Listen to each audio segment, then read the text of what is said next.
Welcome to the Neuropreneur Rising podcast. I'm your host, Polly Pollock, and I'm a marketing mentor, author, and neurospicy business owner, here to guide you in the journey of growing your business, getting seen, and getting clients on your terms. This is the place to be if you're an ADHD or neurodiverse entrepreneur and you're done with forcing yourself into marketing and business strategies that feel restrictive and awkward, and you're ready to embrace how your unique mind works so you can create the success that you deserve. On this podcast, we're going to be talking about ADHD and neuro-friendly marketing, dopamine-driven and sustainable business strategies, and how to get seen and paid your way without the burnout. And a little something to get you started before we dive in. If you're tired of staring at a blank screen when it comes to creating your content, wondering what the hell to post, go and grab the neuro-friendly content kit. It's free and it was built by me for brains like ours. It takes the overwhelm and the confusion and the frustration out of content creation and helps you really showcase your brand and convert your audience into customers. Go ahead and grab it in the show notes. All right, let's jump in. Hello and welcome back. So today I love talking about this topic. I really do. So we're going to be talking about niching. One of my favorite things to talk about on a kind of strategic and creative level, and more specifically how to choose a niche as an ADHDer when you want to do everything and you have 1,001 ideas and you are multi-passionate and you just want to do it all and you hyper focus and all the things. So my like passion for this topic is definitely like 10x in the last couple of years. I've been seeing a lot of people saying, and then a lot of quote unquote business coaches or whatever, or just people who have input, kind of backing this statement of you don't need a niche and you don't have to be restricted to a niche, and you are the niche. That's the saying I've been hearing going round and round, is you don't need a niche, you are the niche. And before I get into the kind of like the meat of this episode, of actually how to choose your niche in a way that doesn't feel restrictive, I just want to say the first thing that's fundamentally wrong with that statement. So I am all for being creative. I am all for breaking the rules. I really would encourage you to push the boundaries of the norm all the time, because the world is constantly changing, which means that marketing is always changing. It means that people and how we interact with each other is always changing. It means that the online space is always changing. So there has to be people that are willing to push that kind of barrier and be pioneers. But the reason niching is not one of those things is because, yes, the world is changing. Yes, the people and how we interact with each other are changing, marketing is changing, but it is right now changing in a way that means it would be a pretty not smart idea to throw your niche out the window. And I'm going to explain why. So your niche is the refinement of the work you do to make sure that your work gets to exactly the right people. And I think that people often feel a little bit resistant to niching because they think, well, if I'm going to, speak to less people, if I'm going to refine, doesn't that mean I'm going to get less clients? And in short, no, absolutely the opposite. Put it this way, when you see like a very generic advert that doesn't speak to what you struggle with, or what you're going through, or what you actually need, and it's just very generic and you see it and it's advertised to everyone, does it make you want to move, or does it make you think, oh, okay, cool, and scroll on? When you feel like your needs are not getting met, and you don't feel seen and you don't feel heard, you're probably not going to interact with whatever is being put in front of you. When you are seeing something that is describing exactly what you're going through, it's providing an exact fit solution to what you feel like you need, you're going to be like, oh my God, this is what I need. And that's exactly the same when you have a niche, because that means you speak to people on such a refined level, and in turn, it will get you more clients. Yes, if you reach more people and, speak to more people that maybe are a little bit interested, maybe they'll even, like your social media posts or whatever, but they don't convert into clients because they're not feeling driven enough by what they're hearing to actually exchange their money for what you offer. That's the plain and the short of it. Long and the short of it, plain and simple. You know what I mean?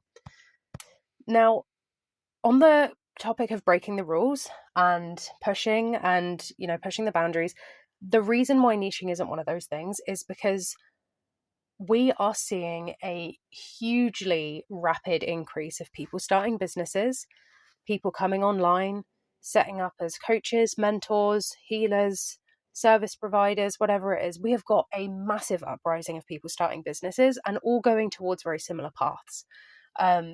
So niching is your best friend in this time of, this huge uprising of new businesses, new coaches, new mentors, new creatives, new service. Like everything that you're doing, people are really, really latching onto and doing it as well. So having a niche within that means that you can really focus on a mission rather than just, I'm here to help everybody, because I actually find that very unfulfilling. And I know a lot of people feel the same. When I'm trying to talk to everybody, and when I have a very, or had a very blanket mission right when I started, it felt very unfulfilling. Whereas I'm ridiculously niche down now, I feel more fulfilled than ever, because I know my mission, I know where it fits into the world, I know where it fits into my industry, my sub-industry, and it feels really bloody good. And I know that people who genuinely need this are hearing it. Now, there are 1,000,001 Instagram-based and, real-world-based business and marketing coaches out there and mentors. Why do I feel like I'm any different? Because I have a niche, but I also have a brand. So I don't blend into that sea of people because I'm very refined in my work, and the right people find me and have been finding me. And that comes from being very, very refined in my niche and really being refined in the work that I do. Now, I hear a lot of people say, there's no such thing as being too niche. I believe there is. I believe that there's a happy medium. I think it's better to be too niche than not niche at all. People often look at big names in the things like the spiritual industry. I know that was a big thing from when I was, specifically helping spiritual entrepreneurs grow their businesses. I did this as a spiritual entrepreneur. You look at the big names in the industry, and they just talk about, very generic spiritual surface level stuff, and they're huge. But if you trace what they used to do back, it didn't, they were niche at one point.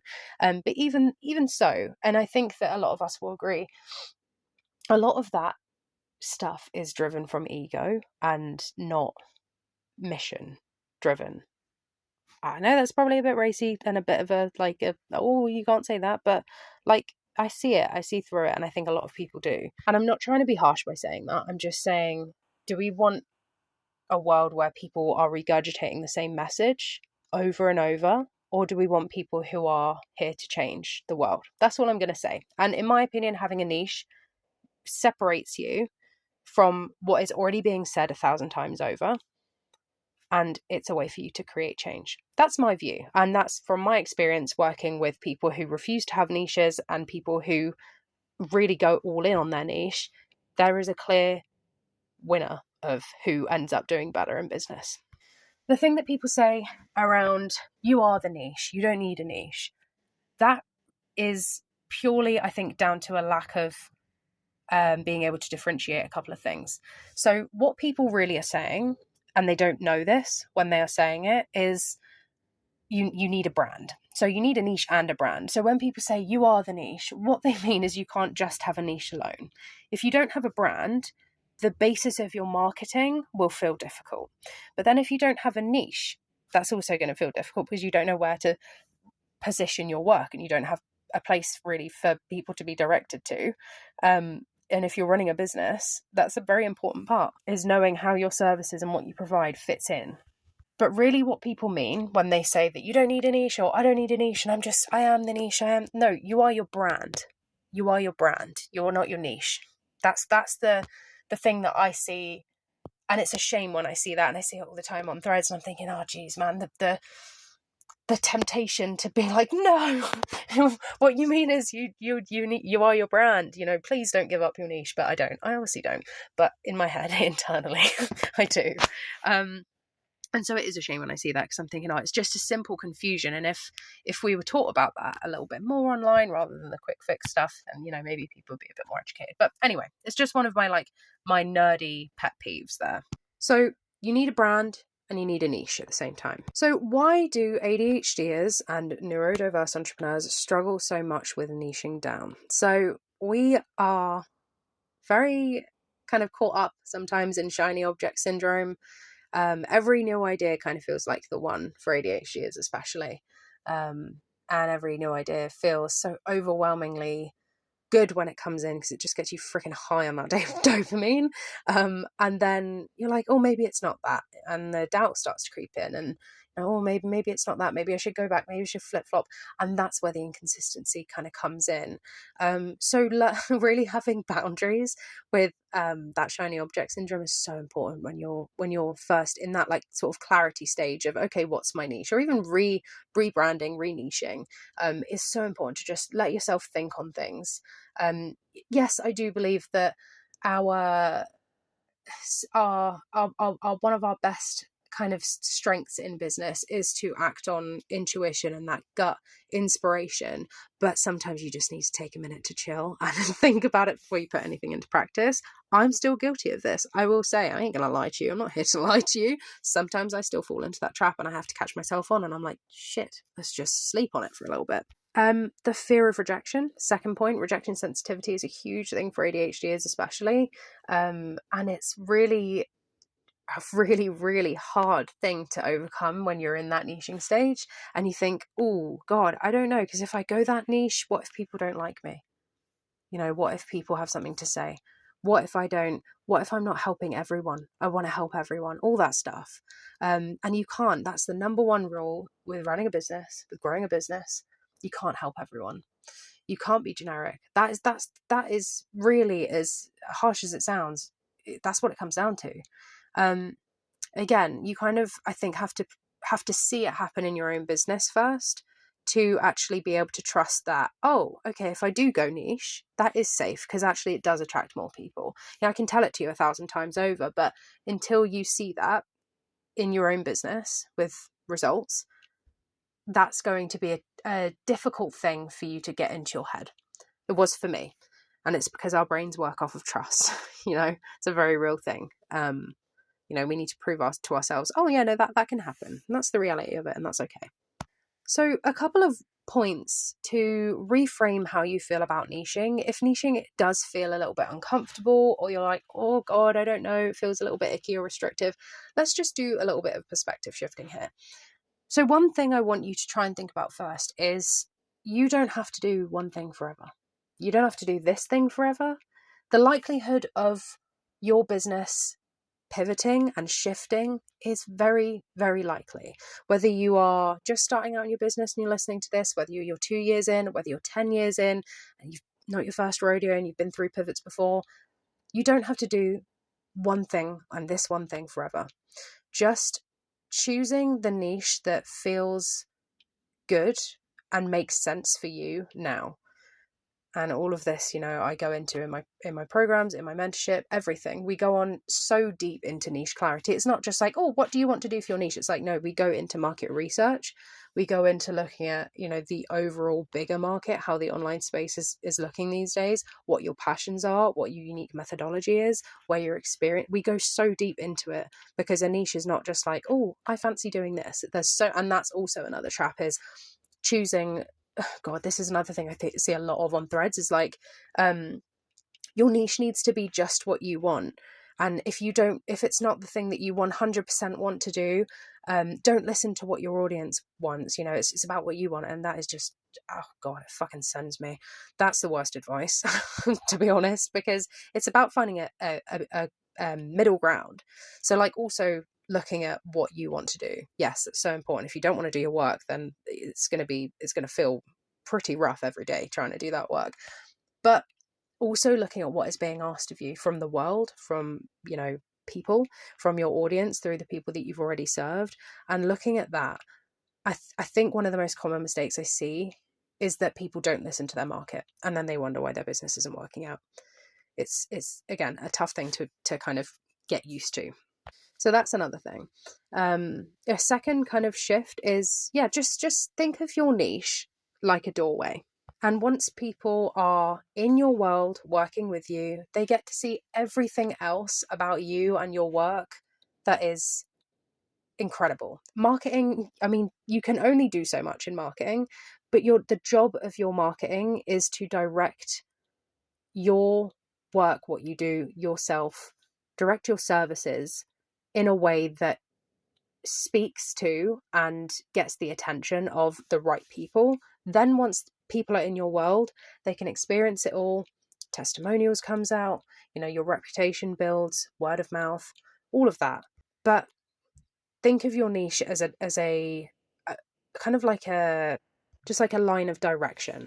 And again, your niche does not have to feel restrictive. It does not need to be, oh, I'm bound to this for the rest of my life. It can be as creative as you want, and I want you to think about your brand here as well. Your niche is your work. It's what you specialize in. It's who you help. It's what you help them do. It's where it stands in your industry, your sub-industry. The niche is more to do with your work. Your brand, that's where you can really, really link that to your niche and play around with your creativity. Your brand is like the aura of your business, the way I like to put it. You can't always see it in words. Your marketing will have, your messaging, all of that. Your brand and your niche should be conveyed in your messaging. But your brand is a feeling. It's your story, it's your vision, it's your mission, it's your creativity, it's who you are. It's your personality, it's your quirks, all of that. And that's, if you focus on your brand as a pool for you to really play around with your creativity in and keep focused on your niche, it won't feel restrictive. And I think that's where I see people going wrong a lot. So how to find a niche, or how to refine your niche if you've already got one. I mean, the likelihood, if you're listening to this, you already have some sort of niche set out. And you're like, I don't know what makes me stand out. I don't know what makes me, the person to choose. I see this a lot with more service providers. I don't know what makes me the person to choose. And if you're feeling like that, here's how you can kind of find a niche that works with your neurospicy brain so that you can feel creative rather than restrictive. So not the only thing, but is a good point. Again, this is a thing that I see people say a lot, is your niche just needs to be something that you can't stop talking about. No, as the only thing. No, definitely is more to it than that. But look at the pattern of, where do your ideas come from? What keeps coming up over and over again? What do you find easy to talk about? That is a point to consider, but it's not the whole thing. What do people always ask you about? What do you feel really, really lit up when you're talking about? That, what thing is it when that lights you up? Basically, my words, sorry. Then looking at passion and sustainability, blend it together. If you ran your entire business on just what you feel passionate about, I promise you it would not sustain. And that's the truth, and it's a harsh truth, but I'm here to give you those harsh truths and give you the reality of it. Realistically, just because you love something, just because you're incredibly passionate about something, it doesn't necessarily mean that it's a good business model. And I'm not saying, so for example, me, I love I don't know, poi spinning, but for me it wouldn't be a good business model, and it would be a difficult thing for me to do and make services with. That was a pretty poor example, but you get my drift. Sometimes the things that we are passionate about, A, aren't the things that we're actually meant to be doing as a business, and B, they just don't fit in well to a business model or the business that you're trying to get to. So certain goals won't match up to certain passions, and that's kind of how it goes. And sometimes looking at where the market is, I don't necessarily think that a market is oversaturated, but looking at what the market needs, again, such an important point. Look at where there is a lack and how you can fix that lack. So for example, I'm not talking about, okay, here's an example. If you're like a Reiki therapist, okay, there's loads of Reiki therapists out there. I used to be a Reiki therapist. And you might be thinking, well, how am I going to stand out? And how are people going to choose me? And what makes me different? And oh my God, I can't even do this. look at your industry, look at all the Reiki therapists out there, and look at what is lacking, because I promise you now there will be something. Look at what people aren't paying attention to. A lot of the time in the spiritual industry, for example, there's a lot of love and light, there's a lot of positivity, and there's not many people willing to go to some pretty deep places with their clients. That's a gap. You can go even niche on that. Niche? You can go more niche. You can go even more niche on that and look at specifics of what you help people with. And Reiki is your methodology. That's just an example off the top of my head anyway.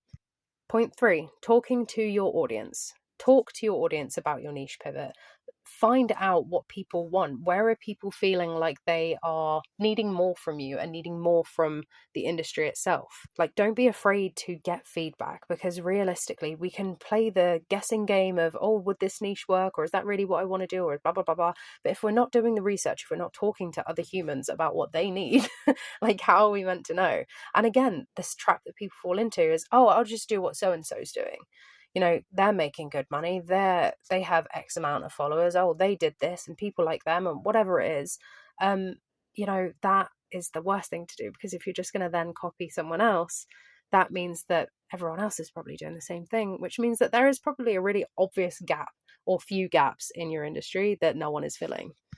I think in 2025 onwards, when the online space is getting saturated, daring to be different, being really fucking brave is so important. And, you know, there's nothing wrong with taking your time with niching down. You know what I mean?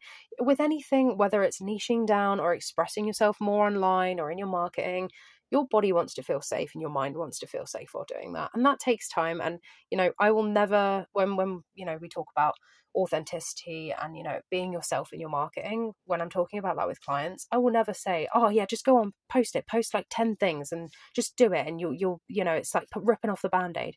Absolutely not, because that is going to come really back and bite you on the ass when it goes wrong, and you're going to feel unsafe because you've done that without warming yourself up. And it's the same with niching down. So there's nothing wrong with taking your time and, yeah, just like growing it, but niching down, growing it down. And, you know, when it comes to creating content and putting things out there, you know, you can have different areas to your niche. This is where content pillars come in, and they're really handy, is like talking about different angles of your niche, and then through that you are expressing your brand as well. So I hope that this has been helpful for you today. I know that niching is a heavily requested, oh my gosh, my words, requested topic. It's very confusing at times. It's kind of, I mean, God, it took me like a year at one point to discover what my niche was, because I was just going round and round and round. And it was a mistake that I made, is I didn't talk to my audience. I didn't talk to people. I was just wondering what I was going to do. And it was a whole just loop of coming back to the same freaking place every time. And it was grueling, to be honest. So niching is something I really like to talk about. And in the spirit of kind of putting this all into your content and making it really, really easy, and taking the things that you know that your ideal client is struggling with and actually putting them into really beautiful pieces of content that warms up your audience, builds your brand, displays your niche, uses content pillars to like take different angles with your niche, you know, converts people into clients. Go and grab my free tool, please. It is, I actually will shout it from the rooftops. I really do love it. I originally created it for myself. Then I started using it for clients, and now it's free, because I genuinely just think no one needs to go through the content anxiety that I felt for so long, and that, you know, clients come to me feeling. So go and grab it. It's in the show notes. It's called the Neurofriendly Content Kit, and it's basically a spreadsheet with drop downs, checklists, everything that you need to create that beautiful content. And it's, yeah, you just put your creativity in and it comes out with content, and you can do it exactly how you like it. So go ahead and grab that. It's free. It's in the description, and you'll also see links to my 2 or 4 week mentorship intensives and my long-term mentorship as well. You can also go and give me a follow at my new Instagram account, which is at Neuropreneur Rising, and I will see you next time.